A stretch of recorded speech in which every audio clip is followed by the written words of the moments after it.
ఎక్సెల్లా global study abroad summit 2024 జరగబోతోంది. ఫిబ్రవరి 11న ఉదయం 10 గంటల నుంచి సాయంత్రం 5 గంటల వరకు తాజ్ డెక్కన్, బంజారా హిల్స్, హైదరాబాద్ లో. ఈ వారం మన guest రజతక్క.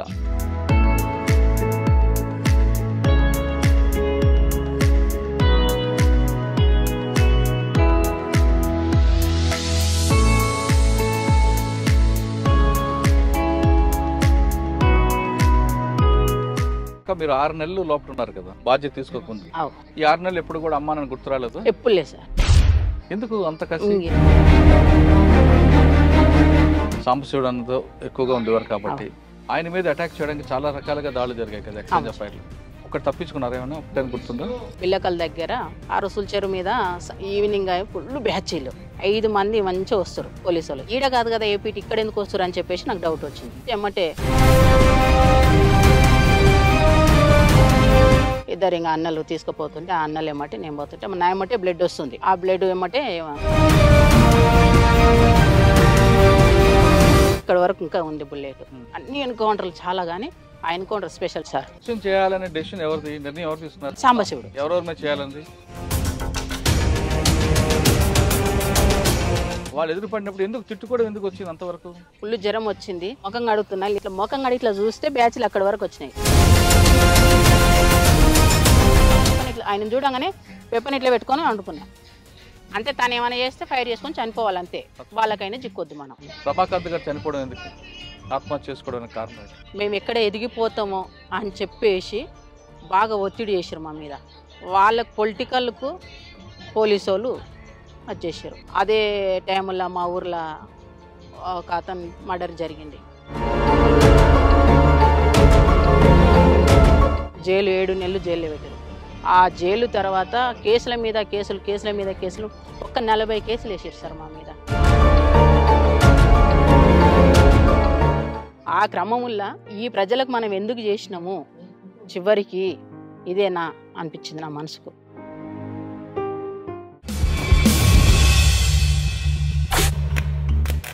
Welcome to crime confessions. గతంలో గ్రామాల్లో పెట్టుబడిదారుల యొక్క పెత్తనాలకు లేదా అక్కడ జరుగుతున్న అరాచకాలు చూసి తట్టుకోలేక బడుగు బలహీన వర్గాల ప్రజల కోసం, వాళ్ళ అభివృద్ధి కోసం చాలామంది యువకులు అడుగుబాటు పెట్టారు. అడవిలోకి వెళ్ళిన తర్వాత వాళ్ళు నిరంతరం తమ ప్రాణాలని పన్నంగా పెట్టి తమ కుటుంబాలని, తల్లిదండ్రులని వాళ్ళకి త్యాగం చేస్తూ పేద ప్రజల కోసం చాలా కష్టపడ్డారు.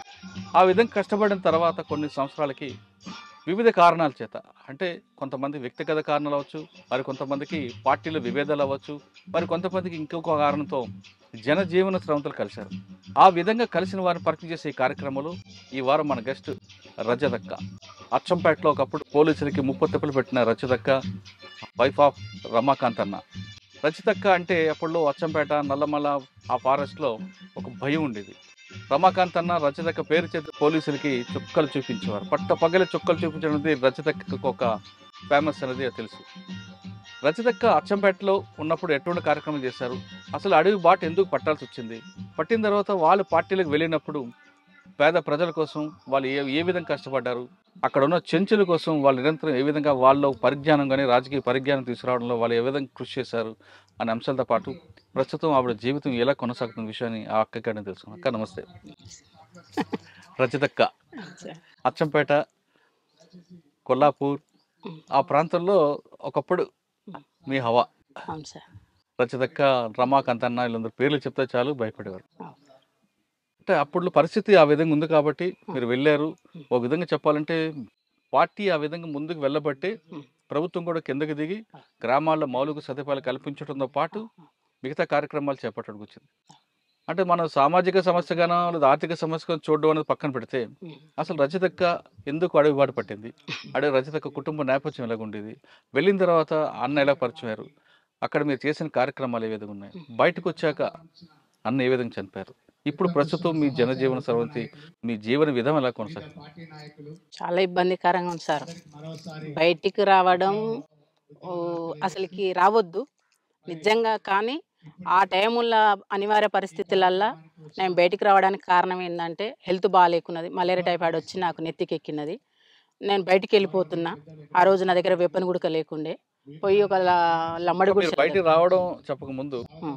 మీరు అసలు పార్టీలోకి ఎందుకు వెళ్ళారు? అడవి బాట ఎందుకు పట్టారు? అంటే మా ఊరు ఫారెస్ట్ దగ్గర ఉంటుంది. ఏ ఊరు? అచ్చంపేట మాది, పక్కల అది బల్మూరు మండలం, కొండనాల గ్రామం. మా ఊర్లో మొత్తం దొరలది పెత్తనం చాలా ఉంటుంది. ఉమ్, కానీ ఏ రోజు అట్లాంటి దొరలు మా కుటుంబం మీద ఎక్కడ కూడా చూపలేదు. కానీ బాగా మాది ఫారెస్ట్ పక్కల మా పొలము, అంటే ఇది ల్యాండ్. ఉమ్, అక్కడ మా చెలక అంగం సేమ్ ఇట్లనే ఉండేది. అప్పట్లో మా తాత 70 ఎకరాలు సంపాదించిండు మంచిగా. ఉమ్, ఇట్లాంటి పొలం వల్ల మేము మొత్తం అక్కడనే ఉండేవాళ్ళం మేము. ఆ క్రమం వల్ల అన్నలు వచ్చేవాళ్ళు.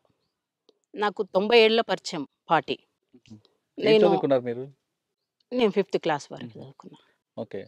ఇంకా 90 ఏళ్ళ పరిచయం. అప్పుడు నేను చిన్నగా ఉన్న ఇట్లా గొర్రెలు బర్రెలు అనుకుంటా అట్లా ఇట్లా ఉంటుండేవాళ్ళం. ఉమ్, ఇక తాత అట్లా ఉంటుండే. ఇక వస్తుంటూ పోతుంటూ ఉంటుండ్రి. అప్పుడు మాకేం తెలియదు అలా ఆట పాట వరకే.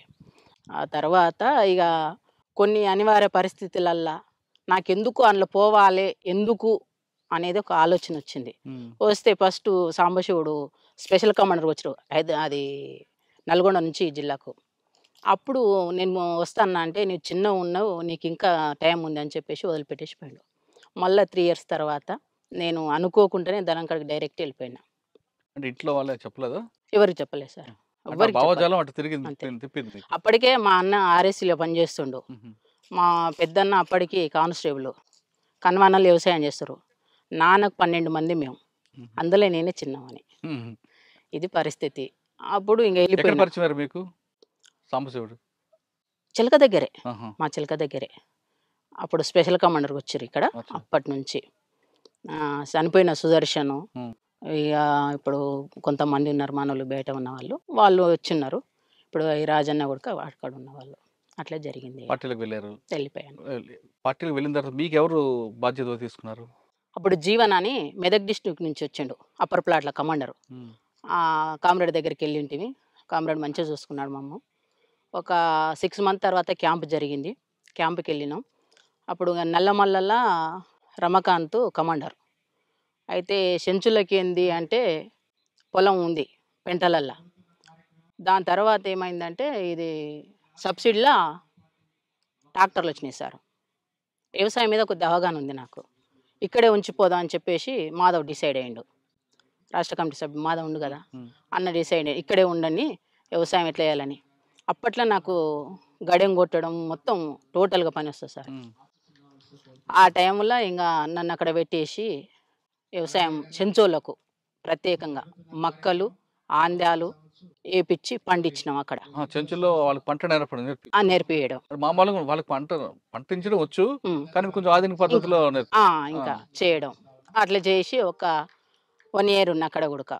ఇంకా మీరు 6 నెలలు లోపల ఉన్నారు కదా, అంటే చెంచులకి మీకు మీ బాధ్యత తీసుకోకముందు అవు. ఈ 6 నెలలు ఎప్పుడు కూడా అమ్మా నన్ను గుర్తు రాలేదు? ఎప్పుడు లేదు సార్, ఆ, ఇప్పటికి లేదు. ఆ, అప్పుడే కాదు ఇప్పుడు గుడకలేదు. ఎందుకు అంత కసి? ఎందుకు సార్. సరే, 6 నెలల్లో మీరు వెళ్ళగానే మీకు తుపాకీ ఎవరు పని బాధ్యత ఇవ్వకపోయినా సామాన్లు తీసుకెళ్లడం, నడిపించడం, ఎక్సర్సైజ్ ఇవన్నీ ఉంటాయి కదా, అవును ఇప్పుడే సార్. నడిపించిందా? అట్లా ఏం లేదు, నాకు 1 monthకే వెపన్ ఇచ్చారు. అంటే ఆ రోజు నేను బయట పని చేసిన కదా సార్, పార్టీకి పని చేసిన.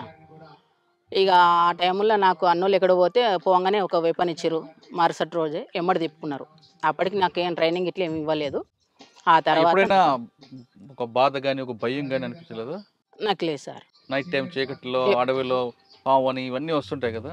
ఎప్పుడు లేదు సార్, ఆ, ఎప్పుడు లేదు. మీతో పాటు ఎవరు ఉండరు అక్కలు ఇంకా? నాతో పాటు ఇక్కడ ఉన్న వాళ్ళు కవితక్క ఆ, ఇప్పుడు చేసింది, భాగ్యక్క చాలా సీనియర్ మాకున్న అక్క వస్తుందని చాలా ఆశించిన కానీ రాలే. సీనియర్ భాగ్యక్క ఉన్నది. వీళ్ళందరూ వచ్చారా? వాళ్ళందరూ ఉన్నారు. ఇంకా అక్కడ మేము ఉన్నాం, ఆహా. అందరు మంచిగా ఉన్నాం, కలిసిన వాళ్ళం, సమిష్టిగా ఉన్న వాళ్ళం. బాగా ఆడవాళ్ళకి కొన్ని సమస్యలు ఉంటాయి ఉన్నాయి సార్. కానీ అక్కడ అడవిలో కూడా ఉండేవా? ఉంటాయి అక్కడ వ్యక్తిగతంగా శారీరక సమస్యలు వస్తుంటాయి కదా? వస్తాయి, చూసుకుంటారు. అక్కడ పురుషులు మహిళలు అనే తేడా ఎవరు మా వాళ్ళు ఉండరు, వ్యత్యాసాలు ఎక్కడ చూడరు. మొత్తం సమాన హక్కు, మంచిగా చూసుకుంటారు. మహిళా కామ్రేడ్కి అయినా జెంట్స్ కామ్రేడ్ చూస్తారు, జెంట్స్ కామ్రేడ్కి ఏమైనా మహిళా కామ్రేడ్ చూసుకోవాల్సింది, కంపల్సరీ చూసుకోవాల్సింది. 6 నెలల తర్వాత మీకు చెంచులకి వ్యవసాయం నేర్పడం అనే కార్యక్రమం మీకు పార్టీ ఇచ్చింది. అవును సార్, ఆ పార్టీ ఇచ్చిన కార్యక్రమాన్ని భుజం మీద వేసుకుంటూ చేసినాం. ఆ విధంగా ఎంతకాలం ఉన్నారు అక్కడ? అక్కడ 1 year ఉన్నా సార్. ఇక్కడ అచ్చంపేట. అచ్చంపేటలో ఆహా. అచ్చంపేటలో 6 నెలలు ఉన్నా. సంవత్సరం నల్లమల్ల అడవుల్లో ఉన్నా. ఉమ్. ఆ తర్వాత కొల్లాపూర్కు పంపించారు. ఆ, కొల్లాపూర్కి వచ్చేసిన. అక్కడ ఒక 6 నెలలు 7 నెలలు చేసిన. ఆ, కొంతకాలం అయిన తర్వాత ఇక మళ్ళీ ఈ ఆర్గనైజేషన్ కొద్దిగా బెటర్ ఉన్నట్టుంది అమ్మాయి, కొద్దిగా తీద్దాం అని చెప్పేసి కొద్దిగా స్పెషల్గా నన్ను తీసారు. తీసి బయట మొత్తం సాంబశివుడు వర్క్ చేసిన నేను. ఉహు. ఒక సాంబశివుడు అన్నకి వెళ్ళక ముందు ఆ. కొల్లాపూర్ ఇవన్నీ ప్రాంతం పనిచేస్తారు కదా, ఉమ్. ఈ ప్రాంతంలో పీపుల్స్ కోసం మీరు చేసిన మంచి కార్యక్రమం చెప్పండి. అప్పట్లో ఇక కొల్లాపూర్లో కానీ అచ్చంపేట అంటే మీరు చెంచుల కోసం చేశారు. అవును సార్.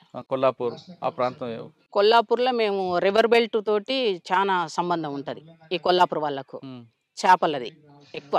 ఉమ్, తర్వాత వలసల మీద ఇక్కడ వాళ్ళు ఎక్కడ లేరు. నేను ఈరోజు గతంలో మన మహేష్ అని చనిపోయాడు, తూంకుంట మహేష్. ఉమ్, ఆయన చనిపోయిన కామ్రేడ్ చనిపోయినప్పుడు వచ్చినప్పుడు అంత కొల్లాపూర్ అంతా మారిపోయింది సార్. నేను పార్టీలో ఉన్నప్పటికీ మొన్నటికి ఇప్పటికీ కొల్లాపూర్ అంతా మారిపోయింది. వాటర్ లేదు. వలస మీద తీసుకున్నాం సబ్జెక్టు. వలసలు పోవద్దు అని చెప్పేసి ఊర్లల్లో తిరగడం, ఆర్గనైజేషన్ చేయడం, ఉమ్, వాళ్ళకి ధైర్యం కలిపియడం, ఉమ్, దాని మీద ఫైట్ చేయడం. వీళ్ళు గుంపు మేస్త్రులు ఉంటారు, ఉమ్, గుంపు మేస్త్రులను తీసుకొచ్చి కొట్టడం, ఉమ్. చెప్పడం, వార్నింగ్ ఇవ్వడం, దీని మీద ఆ సబ్జెక్ట్ మీద చేసినాం. అంటే పార్టీ నిర్ణయాల మేరకు కొన్ని కార్యక్రమాలు చేశారు. Okay sir. చాలా మంది పేద ప్రజలు మీ అడవులకు వచ్చి అన్నాలు కలుసుకొని అప్పుడు కొన్ని సమస్యలు చెప్పేవారు. చెప్పినప్పుడు వాడిని దండించాలి లేదా శిక్షించాలి, ప్రజాకోర్టులో వాడిని పనిష్మెంట్ ఇవ్వాలి అనుకున్న నిర్ణయం తీసుకున్నవి మీరేమైనా ఒకటి చేశారా? సింగిల్ గా కాకుండా గ్రూప్ చేసినాం. ఏం చేస్తారు? స్వామి అని కమాండర్ ఉండే ఇక్కడ కొల్లాపూర్కు. అతను కమాండర్ చేసి వాళ్ళ దాంట్లో మేము పాల్గొనే వాళ్ళం. ఇక ప్రజా కోర్టు పెట్టడం, కూర్చోబెట్టి పిలిపించి మాట్లాడడం, వినకపోతే తనడం, అవన్నీ చేసాం సార్. ప్రజాకోర్టులో మీరు ఒకటి సంఘటన చెప్పండి, బాగా గుర్తుండిపోయింది. ప్రజా కోర్టు అంటే షింగోటం జరిగింది సార్. అక్కడ ఇచ్చారు, అక్కడ మాట్లాడారు, సాంబశివుడు మాట్లాడిండ్రు.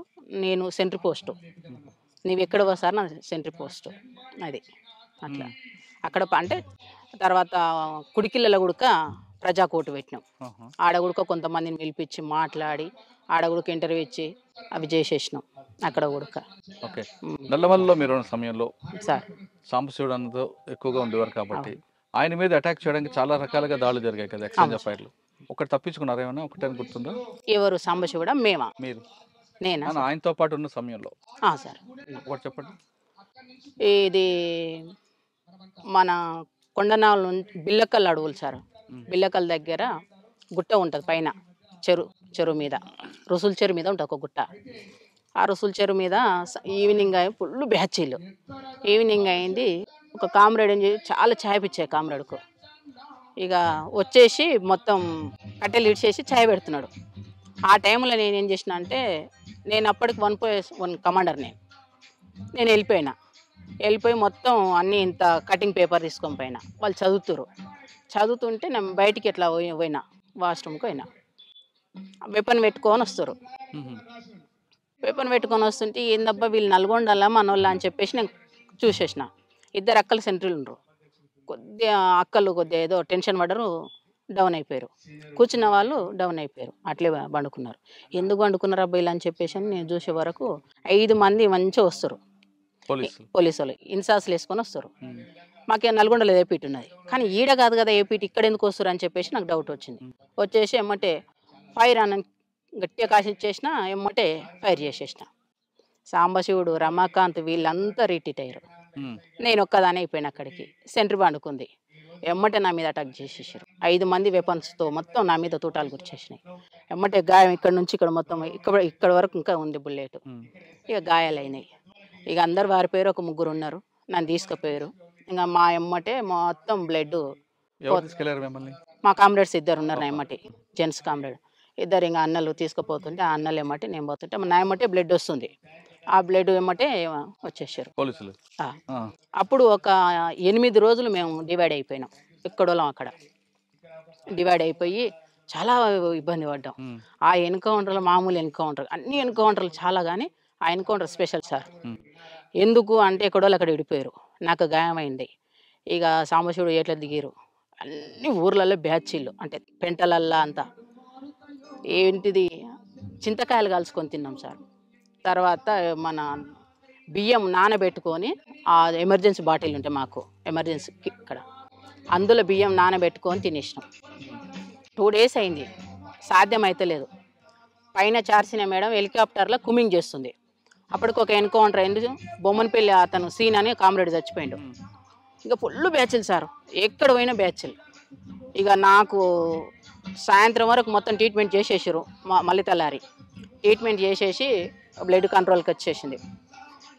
ఒకటే చెప్పేసిండు, ఏం చెప్పిండంటే నీవేం చేస్తావో బ్యాచ్లు మొత్తం రిటీట్ కావాలని చెప్పేసి నాకు చెప్పేసిండు. సమస్య సరే చలో అని చెప్పేసి నా ఎమ్మటి ఒక మురళి అనే అన్న ఉన్నాడు, వచ్చిండు. అన్నాడు మురళి, నేను నా సభ్యుడు రాజాని ముగ్గురం కలిసేసి వచ్చినాం. ఇక వచ్చేసి కొన్ని యాక్షన్లు చేసినాం. ఎక్కడ? పెద్ద కొత్తపల్లి. దానికి రివర్స్ చేస్తే బ్యాచ్లు ఇక్కడ అదవుతారని చెప్పేసి పిలిపించుకోవడానికి బ్యాచ్లు ఇక్కడ అటాక్ అయింది. యాక్షన్ చేయాలనే డెసిషన్ ఎవరిది, నిర్ణయం ఎవరు తీసుకున్నారు? సాంబశివుడు. ఎవరెవరి మీద చేయాలండి? పొలిటికల్ టీడీపీ పార్టీ ఎవరు ఉంటే వాళ్ళు. ఏం చేస్తారు టీడీపీ పార్టీ ఉన్నప్పుడు ఎంపీపీనే ఆయన, బహుశా ప్రేమ్ ప్రకాష్ అంటే ఆయన నేరం చేశాడా లేదా పార్టీ నిర్ణయం మేరకేనా? పార్టీ నిర్ణయం.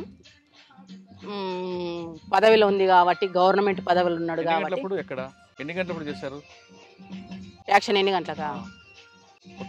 పొద్దుగాల 12 గంటలకు. మిట్ట మధ్యాహ్నం. కానీ పోలీసులకు మీరంటే ఎందుకు అంత అప్పుడు హడలు ఉండేది?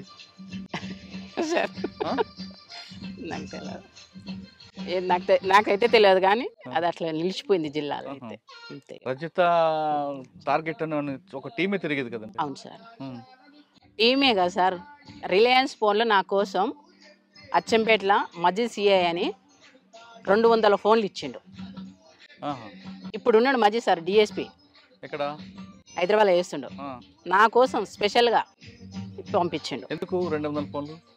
ఏడ కనిపిస్తే ఆడ ఫోన్ కొట్టారు రజిత అక్క, అంతే ఇచ్చేసిండు. ఎక్కడ కూడా అది కాలే. పోలీసులు ఇంత నిర్బంధం పెట్టినప్పుడు కూడా సార్ నల్లమలలో సాంబశివుడు కానీ, మీరు కానీ, తర్వాత కృష్ణన్న కానీ, రమాకథ ఈ విధంగా తప్పించుకున్నారంటే చెంచుల సహకారమైనా లేదు? ప్రజలు ఇంపార్టెంట్. ప్రజలతో మమేకం అయితే ఎవరైనా ఓడిపోతారు. ప్రజలు తలుచుకుంటే ఎవరైనా మనం చీడపురుగులమే సార్, నాకు తెలిసినంత వరకు అయితే. ఇక నేను తిరిగే క్రమంలో బాగా టార్గెట్ చేసిన్నాను, మామూలు టార్గెట్ చేయలే. ఇక ఏమంటారు దాని బ్యాచీలు రకరకాల ఎదురుబడి పీకులాడుకున్నాం గలీజ్గా. అప్పుడు నేను మావోయిస్ట్ అని మర్చిపోయినా. నేను ఎందుకు? ఎవరు? ఏ బ్యాచ్? పోలీసులు. నేను మావోయిస్ట్ అని మర్చిపోయినా. వాడు గలీజ్గా అన్నప్పుడు మనం ఎందుకు అనాలి? అసలు యాక్చువల్గా మా పార్టీలో మావోయిస్ట్ పార్టీ అని అనొద్దు గలీజ్గా. మావోయిస్ట్ పార్టీలో గలీజ్గా మాట్లాడుతూ ఈ క్రమంలో అతను అంటుంటే, పోలీస్ అంటుంటే నేను కూడా వాళ్ళు ఎదురుపడినప్పుడు ఎందుకు తిట్టుకోవడం ఎందుకు వచ్చింది అంతవరకు? ఎందుకు వచ్చిందంటే నేను ఇట్లా ముఖం కడుగుతుంటున్నా. ఒకటైంది సార్, ఫుల్ జ్వరం వచ్చింది. ఇట్లా ముఖం కడుగుతున్నా, లేచి అమ్మలు వస్తా అమ్మ అన్న చిలకల కొబ్బరి చెట్టు మాడి చెట్టు ఉంది. అమ్మలు వస్తున్న క్రమంలో ఇట్లా ముఖం కడిగి ఇట్లా చూస్తే బ్యాచ్లు అక్కడ వరకు వచ్చినాయి, సేమ్ షెడ్ వరకు వచ్చేసినాయి. అబ్బా ఇక్కడ వరకు వచ్చినాయి ఏంది? ఇట్లా చూసి షాము ఏం పోలీసులు లేకురా అన్న. ఏం కామ్రేడ్ అన్నా? కామ్రేడ్ ఎప్పుడు వెళ్ళిపోయాడు. నేనేం చేయాలి? నేను జ్వరం అతనున్నా. లేచి చూస్తే అంతా మొత్తం బ్యాచ్లు చుట్టుముట్టేసినాయి. ఆ బ్యాచ్ మొత్తం నాకు రౌండ్ ఆఫ్ చేసినాయి. ఏం చేయాలో నాకు అర్థం కాలే. ఒక ఎంత 8-9 ఫీట్ల ఎత్తుకు గోతి ఉంటుంది, గోతిలో దుంకేసిన. ఇక్కడ పోయింది అని చెప్పేసి అన్నారు. వాళ్ళు అటు వాగానే ఇట్లా లేచిన. ఇంకా బూతులను తిట్టుకుంటే ఏమంటారు, ఫైర్ చేయలే వాళ్ళు. ఫైర్ చేస్తే పడిపోయేదాన్ని. వాళ్ళు నేను కనీసం ఒక 6 కిలోమీటర్ రన్నింగ్ సార్. 6 కిలోమీటర్ మామూలు రన్నింగ్ కాదు. ఫస్ట్ టైం అది ఇంకొకటి ప్లేన్ ఏరియాలో రన్నింగ్ మామూలు ఉండదు. అట్లా రన్నింగ్ చేసిన. పరిగెడుతూ బూతులు తిడుతూ పరిగెట్టారు. ఇంకా అట్లా వెళ్ళిపోయేసిన. ఆడ తప్పించుకొని పోయి ఇంకొక ప్లేస్కి పోయినా. ఇంకొక ప్లేస్కి పోయి వర్షాన్ని ఉంటే ఆ వర్షాల వైపు వర్షాన్ని ఎర్జి ఉంటుంది కదా ఒడ్డు, ఆ ఒడ్డు పక్కల వండుకున్న వర్షాన్ని స్టార్ట్ చేసుకొని నా పైన పక్కనే వచ్చేసి కాలు చేతులు కడుక్కుంటాడు పోలీస్ ఆయన ఉడక బోర్కాడ. ఏందబ్బా అని ఇట్లా చూస్తే అట్లే అనికి పండుకున్నా. ఏమనుకోలే, వెపన్ తీసుకుని ఎడబెట్టుకుని ఇట్లనే అనికి పండుకున్నా. ఆయన ఏమనలే, ఆయన కడుక్కుంటుండు, వేసి కడుక్కుంటుండు. నేనేం చేస్తున్నా, వెపన్ ఇట్లా ఆయన చూడంగానే వెపన్ ఇట్లా పెట్టుకొని వండుకున్నా. అంటే తను ఏమైనా చేస్తే ఫైర్ చేసుకొని చనిపోవాలంతే, వాళ్ళకైనా చిక్కొద్దు మనం. అది మా పార్టీ బాగా చెప్పారు. మరి ఆయన చూడలేదా మిమ్మల్ని? నన్ను చూడలే. చూడలే. పక్క గడుకు వెళ్ళిపోయాడు. చూడలే, ఈయనొక్కడు ఇతను వచ్చి అక్కడ కనుమ బ్యాచ్ ఉంది వెళ్ళిపోయారు. వాళ్ళు వెళ్ళిపోగానే కొద్దిగా అసలు ముందుకు జరిగేసి ఆ వెపన్ ఆనే పెట్టేసి మళ్ళీ ఎప్పట్లేక మామూలుగా ఊర్లోకి వచ్చేసి ఒకంత అప్పటికే 4-5 డేస్ అయింది. అన్నం లేదు, ఫుల్ ప్లేను. ఇదంతా ఏరియా అచ్చంపేట ఉప్పునంత మండలంలో. ఇంకా ఇంత తినేసిన మళ్ళీ మార్నింగ్ లేచిన. మళ్ళీ మార్నింగ్ ఏడికి వెళ్ళినంటే ఐనూలు పక్కకి వెళ్ళిన సార్. ఐనూలు మధ్యలో ఆ క్రమంలో అక్కడ ఏనపోటు వచ్చేస్తారు. అప్పుడు కూడా ఏం చేయాలని అర్థం కాలే. ఆ ఏనపోటు వస్తుంటే ఏం చేసిన బుడ్డ విషయం ఇదే దినం ఇదే టైం ఇంకా బుడ్డ శని వీక్తున్నారు. వాళ్ళతో పాటు అట్లే బుడ్డ శని వీక్కుంటా అవి బుడ్డలు పీకిన చెత్త తీసేసి కార్బాన్ మీద వేసేసిన. స్టెన్ కార్బాన్ ఎప్పుడు నాకు తీసి దాని మీద పడేసిన. అయిపోయాయి. వాళ్ళు ఎవరో చెల్కోవాలనుకున్నారు. ఆ కొనాక అడిగింది. నేను ఇక్కడ మళ్ళీ ఇంకా బుడ్డ శని వీక్తున్నా. సాధారణంగా ఒక దగ్గర మీటింగ్ పెట్టుకున్నప్పుడు పార్టీలో సార్ ఏదైనా ఇష్యూ రిట్రీట్ అవుతారు. మీరందరూ విడిపోతారు. అవును సార్. విడిపోయిన తర్వాత ఎక్కడెక్కడికి వెళ్తారు? అందరూ కలిసి పరిగెట్టరు. అవును. వాళ్ళు మీ అందరూ ఎక్కడ కలుస్తారు? కలవాలనుకుంటే ప్లాన్ ఏంటి? ఏపీటీ పెట్టుకుంటాం సార్. ఇప్పుడు ఏరియా ఉంది, ఈ ఏరియాలో ఈ షెడ్ ఉంది, ఇక్కడికి రాండి అని. లేదా రోడ్డు పాయింట్ మీద ఆ పలానా చోటకు పలానా రోజు పలానా టైమింగ్ 2 ఉంటాయి. టైమింగ్లు రోజు ఒకటే టైమింగ్ 2, 1టికా 12టికన్నా. 12టికి మిస్ అయితే 1టికి రండి అంతే. ఇది మిస్ అయితే మళ్ళీ ఆల్టర్నేట్ ఇంకొకటి పెట్టుకుంటాం. అక్కడికి వెళ్తాం. అక్కడికి వెళ్ళినప్పుడు ఆడ పికప్ చేసుకుంటాం. అట్లా కలిసి ఒకేసారి కలిసి వెళ్ళడం అనేది కష్టం కదా. కష్టం. పోలీసులు ఎన్కౌంటర్ అయినా పిడిపోతాం సార్. తర్వాత ఇంకొకటి, అప్పుడులో మీకు బాగా పోలీసు ఎవరు ఎక్కువగా మీకు ఇబ్బంది పెట్టేది? నల్లమలలో రకరకాల ఆఫీసులు పనిచేశారు. ఇప్పుడున్న Srinivasa Reddy sir. Kothakota Srinivasa Reddy sir. And బాబుని రెస్పెక్ట్ చేసినప్పుడు. అవును sir. YSD Rajesh Kumar. Okay. తర్వాత వైఎస్డి లడ్డ వచ్చినాడు. తర్వాత మన మేడం చారుసీన మేడం. వీళ్ళందరూ మీకు బాగా టైట్ చేస్తారా? బాగా టైట్, మామూలు టైట్ కాదు. శ్రీనివాసరెడ్డి ప్రేలను అంతా ఎన్కౌంటర్లు అయినాయి. ఇక మేడం ప్రేలను కొద్దిగా అందరినీ ప్రజలకు రాగుంజి బయటికి రప్పించింది. ఆ ప్లాన్ చేసినాము. దానివల్ల చాలామంది సరెండర్ అయ్యారు. ఇంకొకటి నిర్బంధం కూడా ఎక్కువైంది సార్. వాస్తవంగా నిర్బంధం ఎక్కువైంది, కమ్యూనికేషన్ తెగిపోయింది, నాయకత్వం అంతా ఏవోబి వెళ్ళిపోయారు. మాకు ఎవరు లేని పరిస్థితి ఏర్పడ్డది. ఇంకంతా చిల్లంబల్లమైంది. కోనాపూరి సాంబశివుడితో పాటు తమ్ముడు రాములు ఎప్పుడైనా మీకు ఎదురుపడ్డాడు? చర్చలు అప్పుడు ఏపీటీ నేనే ఇదే ఏరియాలో తీసుకొచ్చిన. ఈ ఏరియాలే అమ్మని నాయనని అన్నని చర్చలు అప్పుడు. ఇంకా తర్వాత సరే, పార్టీ విప్లవం పక్కన పెడితే మీ ఇద్దరి మధ్య వివాహం ఎలా జరిగిందమ్మా? రమాకాంతానికి మీకు పరిచయం ఎక్కడ? నేను కొల్లాపూర్ సభ్యురాలుగా వచ్చిన సార్. అంటే డిప్యూటీ కమాండర్గా వచ్చిన. ఆ క్రమంలో తనకి ఏమనిపించిందో లెటర్ పంపించిండు. లెటర్ పంపిస్తే నేను ఆ లెటర్ ఇప్పకుండా సాంబశివుడికి తీసుకుపోయి ఇచ్చేసిన. మళ్ళీ సాంబశివుడికి పోయినప్పుడు 3 నెలలు అయింది. మేము ఆ లెటర్ అట్లే కిట్ బ్యాగ్లో దాచిపెట్టుకొని పోయి తీసుకుపోయి ఇచ్చేసిన. కామ్రేడ్ ఇది పంపించిన లెటరు అని. అంతే, అట్లే ఉండదు. మళ్ళీ పిచ్చిగా రాయారు. మంచిగానే మీరు చదువుకోండి, తినండి, శత్రువుకి ఎక్కడ భయపడకండి అని చెప్పేసి కొన్ని అంశాలు మంచిగా ఇచ్చేస్తారు. ఇక అట్లా రాసిండు. తీసుకుపోయి చూపిస్తే ఇట్లా చెప్పిండు. అట్లా రాసిండంటేనే దాని అర్థం మన మీద ప్రేమ పుట్టిందని దాని అర్థం. అంతే. ఇక ఆ క్రమంలో తను ఆ కామ్రేడ్ని పిలిచిండు. ఏంది రమాకాంత్ ఇట్లా అంటే, అవును కామ్రేడ్ అని చెప్పిండు. మరి నీదేంది అభిప్రాయం అన్నాడు. నాకు లేదు సార్, నాకు అలాంటిది లేదు కామ్రేడ్, కొంత టైం ఇవ్వండి నాకు, కొద్దిగా నేను ఒక పొజిషన్కి వెళ్ళినాక చేసుకుంటా అని చెప్పేసి అనుకున్నా. కొద్దిగా చూడండి అన్నాను. లేదని చెప్పేసిన. ఆ తర్వాత మళ్ళీ ఒక 6 months తర్వాత మళ్ళీ కూర్చోబెట్టి మాధవు, సాంబశివుడు, గజ్జి శ్రీశైలం, సంతోష్ చంపేశారు. వీళ్ళు 3 కూర్చోబెట్టి నాకు కర్య నరసప్ప, వీళ్ళు 4 కూర్చోబెట్టి నాతో మాట్లాడారు.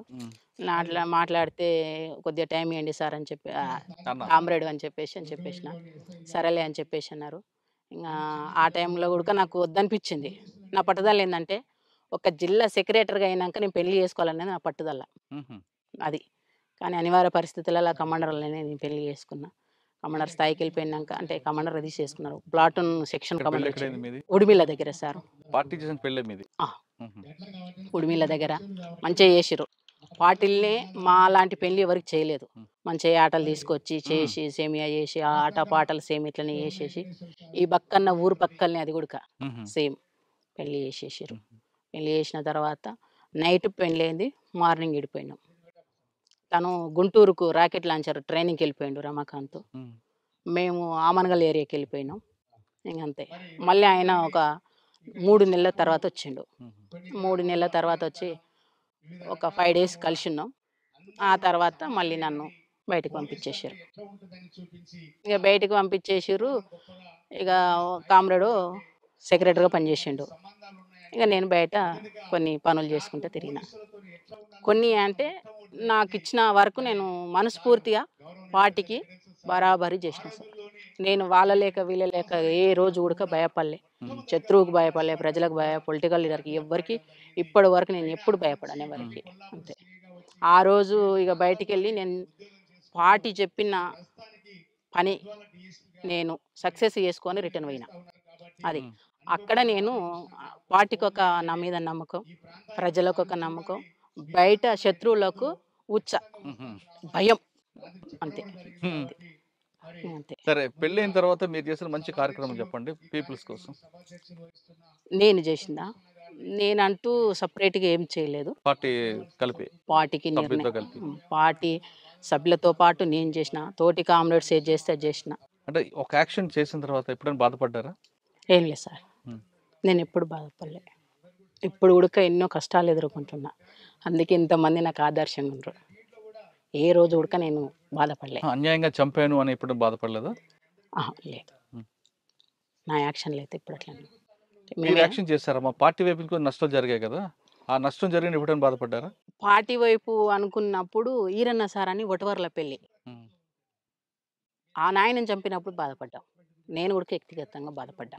ఎందుకు అంటే ప్రతి ఏపీటీకి తనకు నన్ను పంపేవాళ్ళు.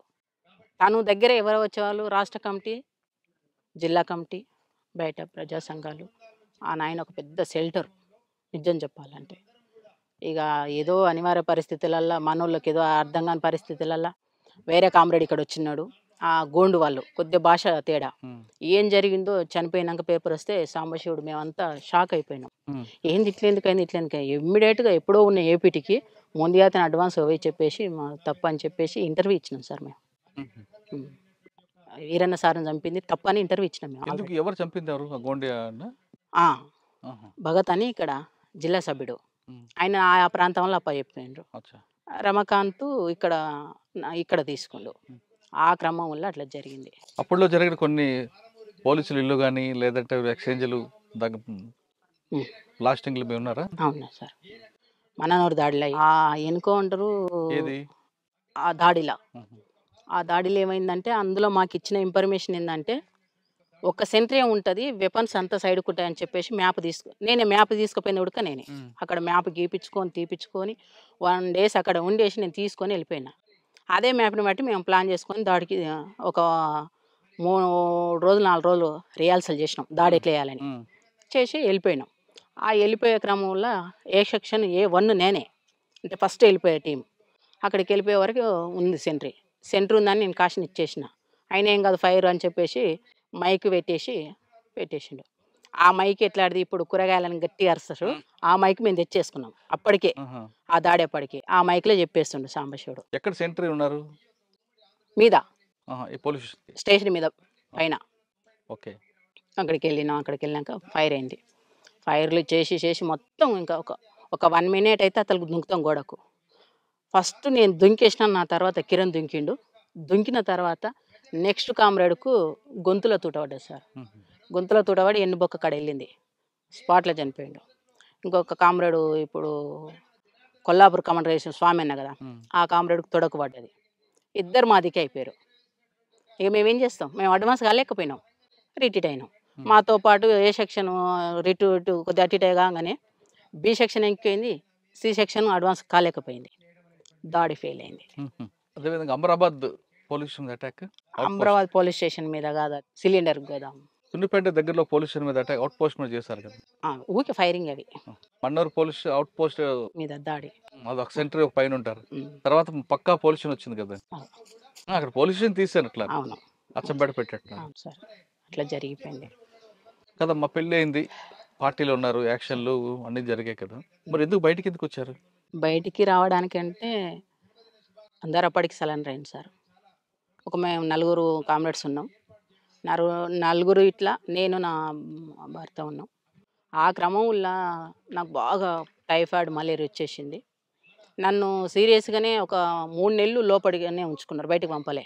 ఎందుకంటే ఇవి సీరియస్ బయటకు పోతే మళ్ళీ తిరిగి చంపేస్తారు అనేది ఒక బాగా ఉన్నది, పంపలేదు. చివరికి రమాకాంత్ ఏం చేసిండు, హెల్త్ అన్న బాగా చూపించుకొని డెన్నులను ఎక్కడన్నా పెడదాం అని చెప్పేసి పంపించిండు. పంపించేస్తే అచ్చంపేట ఏరియాలోకి వచ్చిన.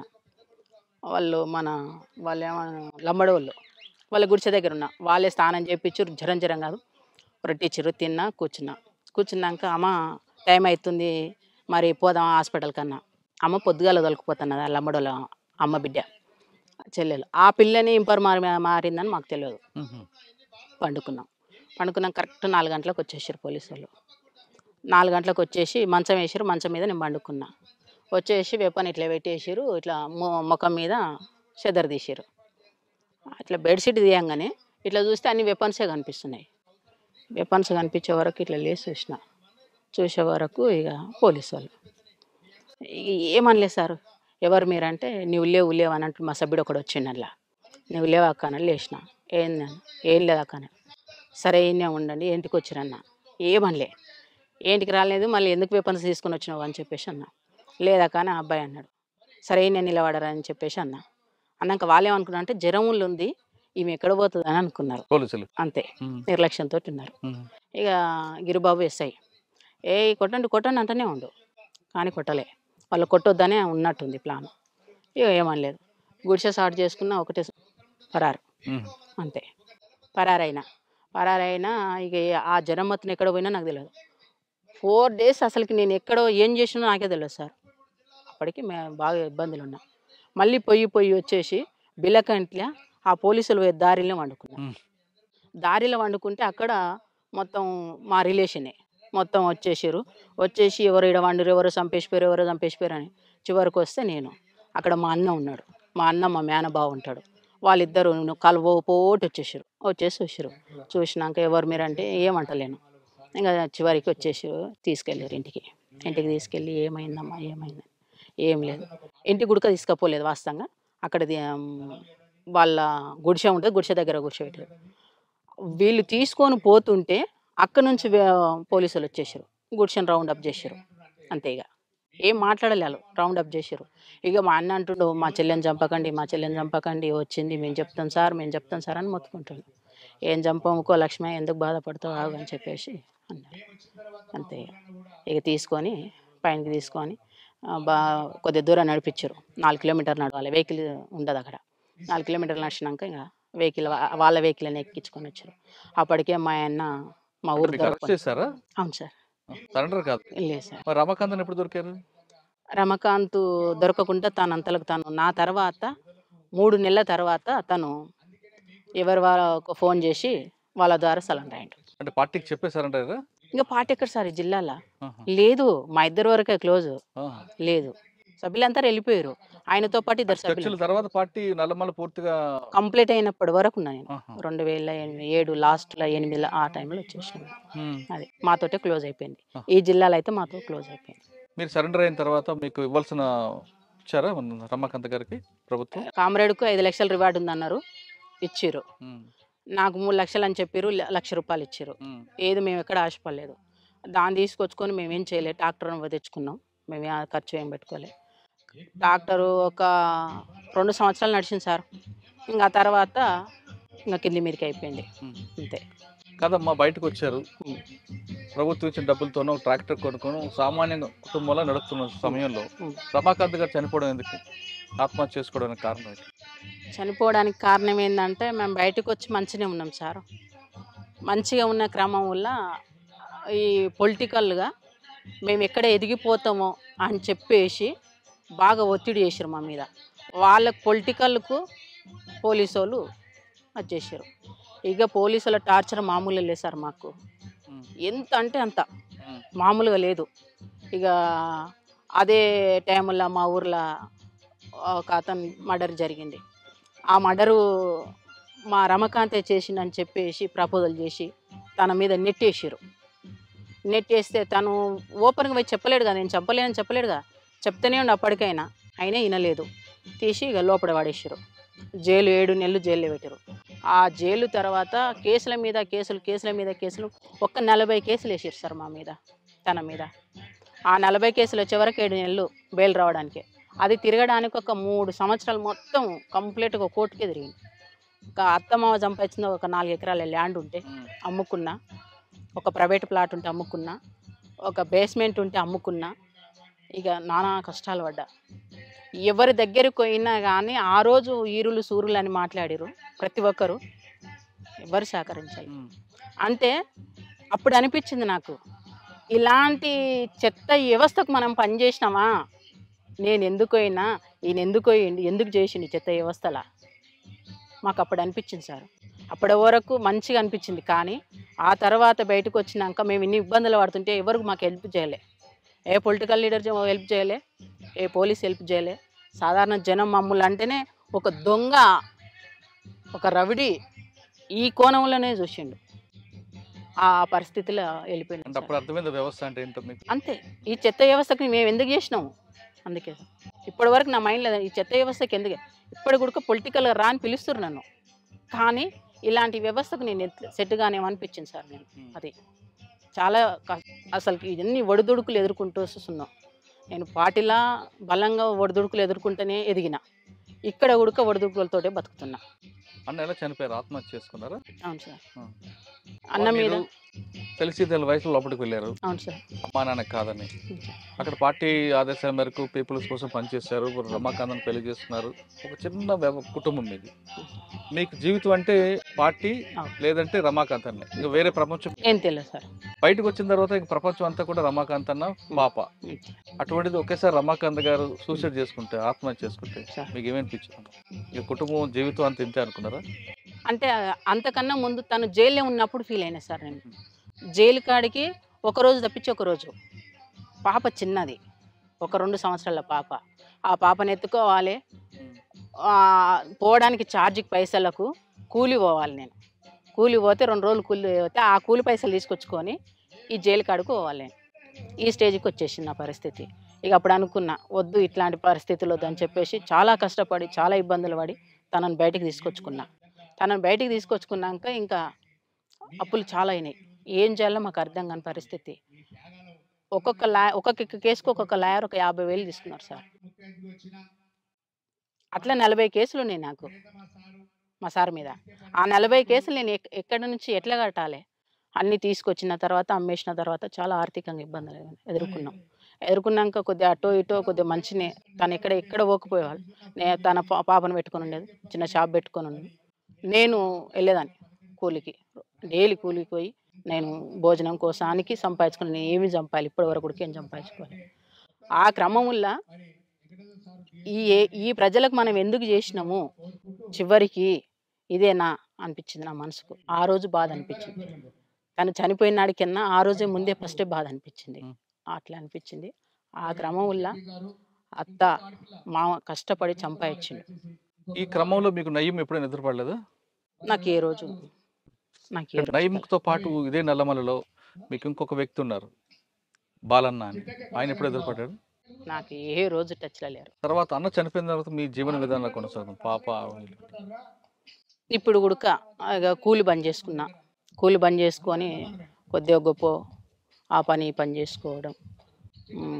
ఇక అయింది ఇప్పుడు ఆన్లైన్ బిజినెస్ చేయడం, కొన్ని బట్టలు అమ్ముకోవడం, అట్లా గడిపిన. అందులో కూడా నాకు బెనిఫిట్ కాలేదు. ఇదంతా కాదని చెప్పేసి ఇప్పుడు చిన్న ఎక్కడన్నా ఏనన్నా ఇక జీవన ఉపాధి కోసం కష్టపడుతున్నా. కానీ సంపాదించేది ఏం లేదు. అన్నం కాడికి అంతే. కడుపు ఉంటే చాలు, కడుపు నిండి ఉంటే అవే మాకు కోట్లు, అవే లక్షలు అంతే. ఇప్పుడు అసలుకి సొసైటీలో నేను బతుకొద్దు. నిజం చెప్పాలంటే ఈ స్థాయిలో నేను కమాండర్ స్థాయిలో పనిచేసి వచ్చి ఉడుక్క ఇంత చీప్గా బతుకుతున్నా అంటే ఎవరు లేరు. మా కామ్రేడ్స్ అందరికి అదే బాధ. వాళ్ళు బయట ఎవరికి చెప్పుకోలేరు. ఒకప్పుడు మేము హీరోలం, సొసైటీకి వచ్చేవరకు జీరోలు అయినాం కదా. ఇప్పుడు ఈ జీరోలో పోయి వేరే వాళ్ళ దగ్గర మేము చేతి జాపుకొని అడుక్కోలేం. మేము సమాన హక్కు కోసం కొట్లాడిన వాళ్ళము, వాళ్ళ మీద ఫైట్ చేసిన వాళ్ళము. చివరికి వస్తే వాళ్ళని అడుగు అంటే మాకెంత చీప్ అనిపిస్తుంది. మైండ్ ఒప్పుకుంటా సార్? ఒప్పుకోదు. కాబట్టి అదా ప్రాంతాల పెళ్ళాలు మొగండ్లు బాగా ఇబ్బంది పడి తర్జన భర్జనగా బతుకుతుండ్రు. ఇక నా కొడుక అదే పరిస్థితి. ఎవ్వరికి ఇంట్లో ఆస్తులు లేవు, పాస్తులు లేవు. ఆ పూటకు బతికితే చాలనే ఫీలింగ్ అందరికి ఉంది. అంతే సార్ మా పరిస్థితి. చెప్పొద్దు. ఇప్పటి వరకు ఏ గవర్నమెంట్ సహకరించలే. ఏ రాజకీయ నాయకుడు వచ్చి మీకు మేము అండదండాలు ఉంటామని మాట్లాడలేము. మనకు నీకెందుకమ్మా మేము ఉన్నామని ఏ పోలీసు వాళ్ళు అనలే. ఇంకా ఒక రాయి వేసిరు గోతిలో పడితే, కానీ ఒక చెయ్యితో ఇచ్చి మమ్మల్ని బయటికి తీయలేదు ఇప్పుడు కొడుక. ఇప్పుడు నేను నోరు ఇప్పితే నా మీద ఇట్లా వేయడానికి ఉన్నారు అని ఉంటున్నా. ఎట్లున్నా నన్ను ఎవ్వరేం చేయలేరు, అది గ్యారంటీ. ఎందుకంటే నా దగ్గర ఆస్తులు లేవు, పాస్తులు లేవు. బతుకుతున్నా అంటే కేవలం నా బిడ్డ కోసం బతుకుతున్నా, అది వాస్తవం. చివరిగా చెప్పమ్మా, ఇప్పుడున్న సమాజంలో మీరు అన్నట్లుగా వీళ్ళ కోసం మనం పని చేస్తామా అని ఒక మాట అన్నారు మీరు. ఇప్పుడున్న యువత కూడా అదే రకంగా వెళ్తున్నారు. ఇప్పుడు చూస్తున్న యువతకు చూస్తున్న మీకు ఏమనిపిస్తుంటుంది? ఇప్పుడున్న వాళ్ళు వీళ్ళంటి వాళ్ళు ఒక లక్ష్యం కోసం వెళ్ళారు. ఇప్పుడు వాళ్ళందరూ కూడా వేరే వేరే మార్గాల్లో వెళ్తున్నారు. ఏ మార్గాల్లో వెళ్ళినా ఏమి చేసినా కానీ కమ్యూనిస్ట్ పార్టీ అంతా బలంగా ఎవరు చేయరు కదా. అప్పుడు మా టైముల్లో సెల్ ఫోన్లు లేకుండా ల్యాండ్ ఫోన్లు ఉన్నాయి. ప్రతి వానికి మెసేజ్ ఉంది. నువ్వేం చేసినా కానీ ఆటోమేటిక్గా ఎమ్మటే అయిపోతుంది. ఏముంది ఆడ? ఎమ్మటే తీసుకొస్తారు, అరెస్టులు చేయడం, కొట్టడం. ఎక్కడ బలపడుతుంది? అంటే నేను వాళ్ళని ఉద్యమం వైపు వెళ్ళమని చెప్పడం లేదు. ఇప్పుడు కొంతమంది యువత ఒక పద్ధతి పాడు లేకుండా, ఒక బాధ్యత లేకుండా పెరుగుతున్న యువతకి మీరు ఇచ్చే మెసేజ్ ఏంటి? మెసేజ్ ఏంటంటే, నిజంగా అమ్మా నాన్నకు మంచి పేరు తెచ్చుకోవాలి అనుకుంటే సరైన రూట్లో నడవడం కరెక్ట్. సరైన రూట్లో ఉండాలి. మనం ఒకరికి ఆదర్శంగా నిలబడాలి. తప్పు చేయొద్దు, తల వంచొద్దు. నా లక్ష్యం. నేను ఎక్కడ ఉన్నా నా సర్కిల్ అదే చెప్తా.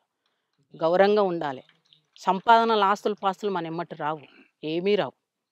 వచ్చినప్పుడు చనిపోయినప్పుడు వచ్చేది ఏంటంటే ఒక పేరు, బస్ అంతే. మనకు కావాల్సింది ఒక పేరు తెచ్చుకొని చనిపోవాలనేది నా ఉద్దేశం సార్. యువతకు ఏంటంటే గౌరవించాలి. ఎదుటి వ్యక్తిని ఎప్పుడైతే గౌరవిస్తామో ఇట్లాంటి హత్యలు, ఇట్లాంటి రేపులు, ఇట్లాంటి సమస్యలు ఎక్కడ కూడా రావు. ఎదుటి వ్యక్తిని మనం గౌరవిస్తలేము అంటేనే అన్నీ జరిగిపోతుంది. అది సార్. ఒకప్పుడు పేద ప్రజల కోసం అడుగుబాటు పెట్టిన రచదక్క రమాకాంత్ గారు కొన్ని సంవత్సరాల పాటు అడవిలో ఉన్నారు. వాళ్ళు ఎండనక వాననక కుటుంబాలు త్యాగం చేసుకుంటూ ప్రజల కోసం పనిచేసిన వాళ్ళు ఇప్పుడు అదే ప్రజల దగ్గరికి వెళ్ళి చేతులు చాచాలంటే వాళ్ళ ఆత్మాభిమానం చంపుకున్నట్టు అవుతుంది. కొంతమంది నక్సలెట్లాగా మాజీలుగా మారి తర్వాత సెటిల్మెంట్ చేయడం చేతకాక అటువంటి బాట పట్టక ఏమి ఇంకా సాధారణ కుటుంబంలో జీవిస్తున్నారు. ఆవిడ చెప్పే మెసేజ్ ఒకటే, ఇప్పుడు రాబోయే యువత కూడా, చూస్తున్న యువత కానీ ఎవరికైనా కానీ ఒక బాధ్యతగా పెరగండి, సమాజానికి మంచి పేరు తీసుకొచ్చేలా చేయండి, దానివల్ల మీ కుటుంబానికి కూడా మంచి పేరు వస్తుందంటూ రచతకు చెప్తుంది. ఇది ఈ వారం రచతతో ఎక్స్క్లూజివ్ ఇంటర్వ్యూ. వచ్చే వారం మరో గెస్ట్తో మళ్ళీ కలుద్దాం. అంతవరకు నమస్తే. Thank you.